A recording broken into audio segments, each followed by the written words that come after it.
নমস্কার সবাইকে, সবাই কেমন আছেন? আমি তৃষ্ণা, আপনাদের জন্য নিয়ে আসছি নতুন একটা ভিডিও। তো আজকে আমি বানাবো ট্যাংরা মাছের চচ্চড়ি। মাছটাকে ধুয়ে পরিষ্কার করে নেওয়া আছে, তার মধ্যে লবণ আর হলুদ দিয়ে মেখে নিয়েছি। এখন আমি মাছটাকে ভাজবো। মাছটাকে আমি রান্না করব সরিষা তেলে। কড়াইতে তেল গরম করতে বসিয়ে দিয়েছিলাম। এখন আমি মাছগুলো দিয়ে দেবো।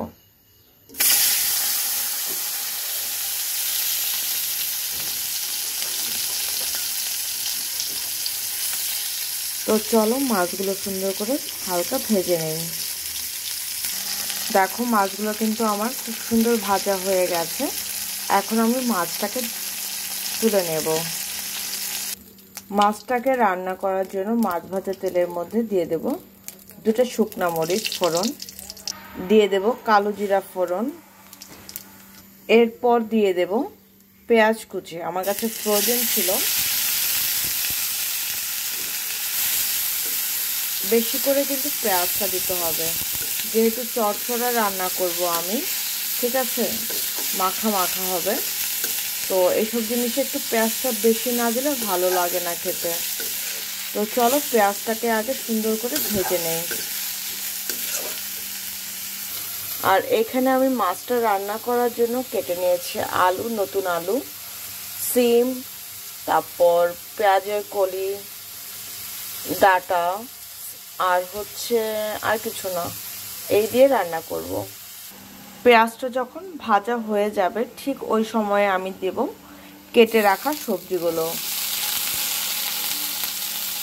দিয়ে দেব স্বাদ অনুযায়ী লবণ, এরপরে মিক্স করে দেব।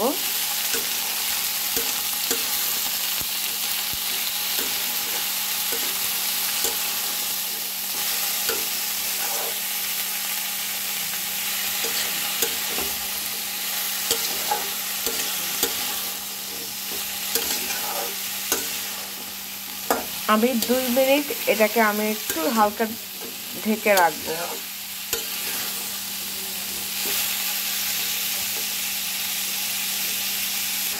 দিয়ে দেব কেটে রাখা কাঁচামরিচ,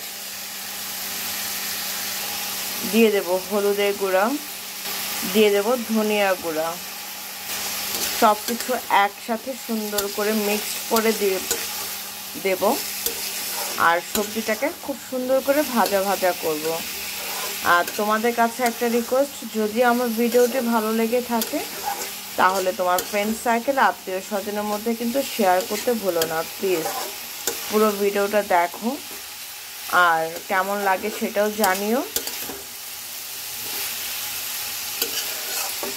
আর তোমার ফ্রেন্ড সার্কেল, আত্মীয় স্বজনের মধ্যে কিন্তু শেয়ার করতে ভুলো না please. It's my humble request তোমাদের কাছে। তো দেখো আমার খুব সুন্দর করে মিক্সড করা হয়ে গেছে। এখন আমি ঢাকনাটা দিয়ে ঢেকে রাখবো আর খুব সুন্দর করে এটাকে কষাবো। দেখো খুব সুন্দর করে ভাজা ভাজা হয়ে গেছে। এখন আমি আর ঢাকবো না। আমি কিন্তু ঢাকনা দিয়ে 2 থেকে 3 বার ঢেকে দিয়েছি, সরি ঢাকনা খুলে নেড়ে চেড়ে দিয়েছি।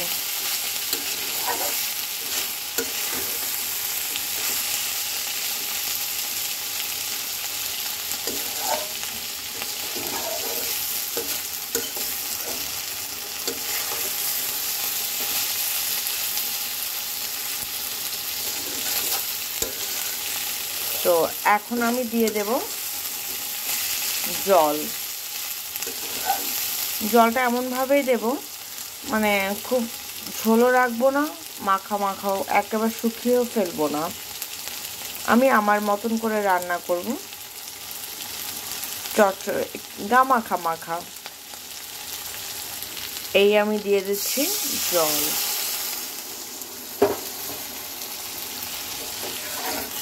এতটুকু জলই দেব।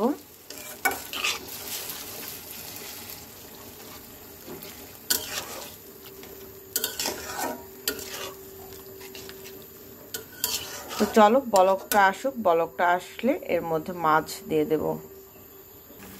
ঝোলে বলক চলে আসছে, এখন আমি দিয়ে দেব ভেজে রাখা মাছগুলো। মাছগুলো দেওয়ার পরে একটু হালকা হাতে নেড়ে চেড়ে দেবো।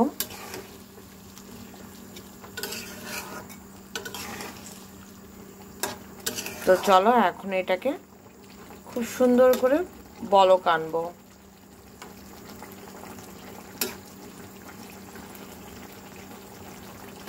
দেখো আমার কিন্তু টকবক করে ফুটছে। ঠিক এই সময়ে দিয়ে দেব পেঁয়াজ আর কালো জিরা বাটা।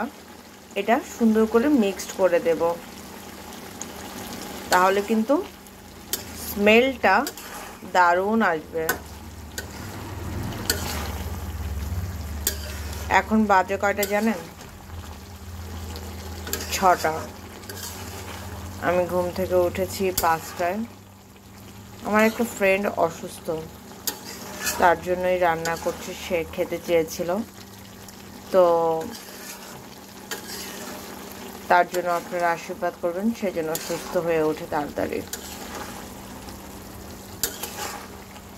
তো আমার মোটামুটি সব কিছু দেওয়া হয়ে গেছে। এখন এটাকে আমি আর ঢাকবো না, ঠিক 2 থেকে 3 মিনিট এটাকে আর জাল করব, তাহলে হয়ে যাবে। দেখো আমার কিন্তু রান্না হয়ে গেছে। বললাম যে তোমাদের গা মাখা ঝোল রাখবো, গা মাখা হয়ে গেছে। এখন আমি এটাকে নামাবো। ট্রাস্ট মি, আমি লবণটা টেস্ট করেছি, অসাধারণ হয়েছে। তো এই হচ্ছে আমার ট্যাংরা মাছের চচ্চড়ি। কেমন রান্না করলাম সেটা কিন্তু অবশ্যই জানিও, ঠিক আছে? তো আজকের জন্য এই পর্যন্ত। সবাই ভালো থেকো, সুস্থ থেকো, আমার জন্য আশীর্বাদ করো, আমি যেন ভালো থেকে সুস্থ থেকে তোমাদের জন্য নিত্য নতুন ভিডিও আনতে পারি, ঠিক আছে? আজকের জন্য এই পর্যন্ত, টাটা।